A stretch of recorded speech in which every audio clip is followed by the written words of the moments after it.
Assalamualaikum warahmatullahi wabarakatuh. Halo adik-adik semua. Kali ini kita akan belajar tentang penerapan Pancasila dalam kehidupan sehari-hari, tema 1, subtema 1. Sebelumnya, kakak mau tanya, apa itu Pancasila? Pancasila adalah dasar negara dan ideologi negara. Pancasila sebagai dasar negara dan ideologi Pancasila mengandung nilai-nilai yang menjadi pedoman bagi bangsa Indonesia dalam kehidupan bermasyarakat, berbangsa, dan bernegara. Untuk sila pertama Pancasila, yaitu seperti gambar tersebut.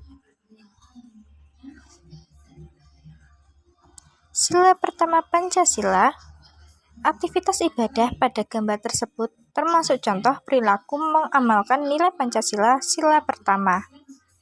Sikap saling menghormati dan toleransi perlu kita terapkan agar kehidupan beragama menjadi tentram dan damai. Tahukah kamu apa makna sila pertama Pancasila?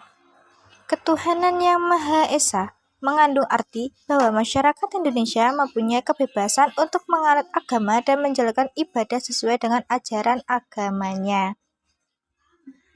Nilai-nilai pertama sila Pancasila. 1. Percaya dan takwa terhadap Tuhan Yang Maha Esa. 2. Toleransi atau saling menghormati antar pemeluk agama lain. Ketiga, tidak memaksakan suatu agama kepada orang lain. Yang terakhir, saling menghargai dan menghormati kebebasan beragama. Contoh tindakan penyimpangan sila pertama. 1.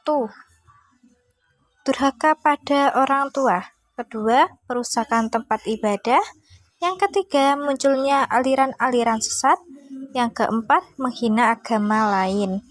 Sila kedua Pancasila.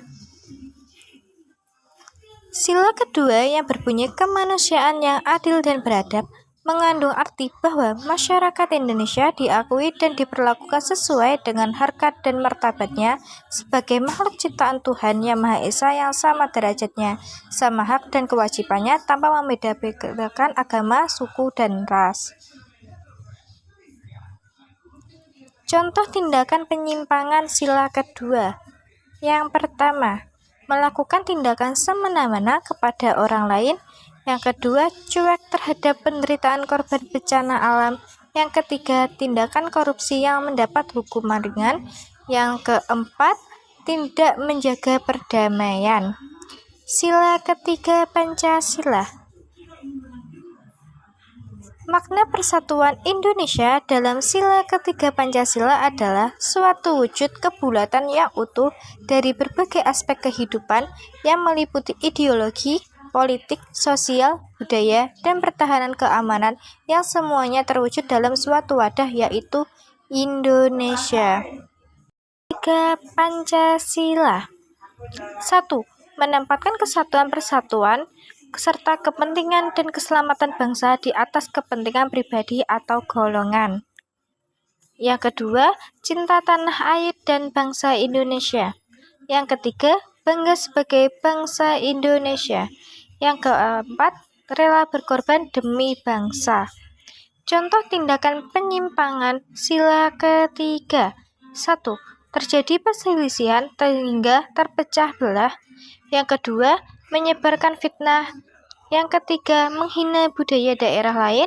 Yang keempat, membeda-bedakan suku bangsa lain. Yang keempat, kerakyatan yang dipimpin oleh hikmah kebijaksanaan dalam permusyawaratan perwakilan.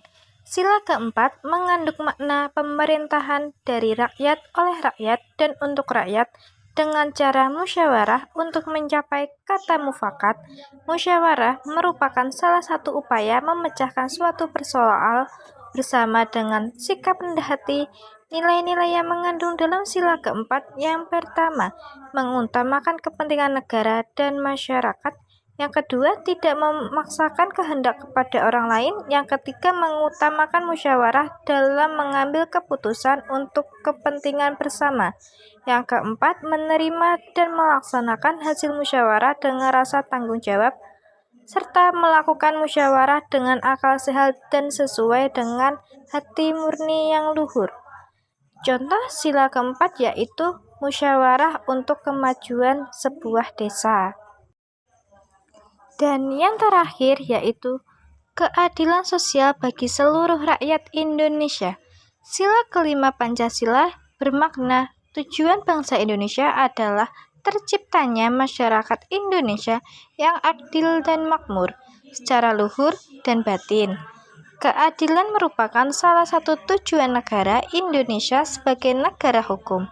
Penegakan keadilan akan membuat kehidupan masyarakat Indonesia menjadi aman, tentram, dan sejahtera. Beberapa pengamalan sila kelima Pancasila diantaranya 1. Bersikap adil. Yang kedua, menjaga keseimbangan antara hak dan kewajiban. Yang ketiga, menghormati hak-hak orang lain. Yang keempat, suka memberi pertolongan pada orang lain. Yang kelima, tidak bersifat boros dan bergaya hidup mewah. Yang keenam, tidak melakukan perbuatan yang merugikan kepentingan umum. Dan yang terakhir, menghargai hasil karya orang lain. Contoh, anak-anak mempunyai hak untuk bermain. Itu tadi penjelasan dari saya. Kurang lebihnya mohon maaf. Semoga bermanfaat. Wassalamualaikum warahmatullahi wabarakatuh.